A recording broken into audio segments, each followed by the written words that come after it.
நான் முதலமைச்சர் பொறுப்பேற்கின்ற பொழுது இதே திரு ஸ்டாலின் சட்டமன்றத்தில் பெரும்பான்மையை நிரூபிக்கின்ற சூழ்நிலை வருகின்ற பொழுது திமுக கட்சி சேர்ந்த எம்எல்ஏலாம் முதலமைச்சர், நான் முதலமைச்சர் இருக்கும்போது என் டேபிள் ஏறி டான்ஸ் ஆடுறேன். எப்படி டேபிள் ஏறி டான்ஸ் ஆடுறேன்? சட்டம் ஈற்ற மாமன்றத்தில் இப்படிப்பட்ட ஒரு ரவுடிஸ்ட திமுக கட்சியில் தான் பார்க்கும்.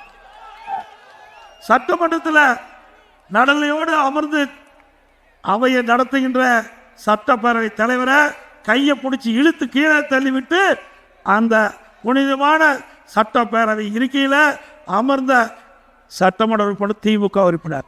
நீங்கள் எங்களை பற்றி பேசலாமா? பிறகு பெரும்பான்மை நிறைவேற்றப்பட்டு விட்டது. ஸ்டாலின் பார்த்தாரு, என்ன நினைச்சாரா தெரியல, சட்டையை கிழிச்சுக்கிட்டு ரோட்ல வீதியில போறார்.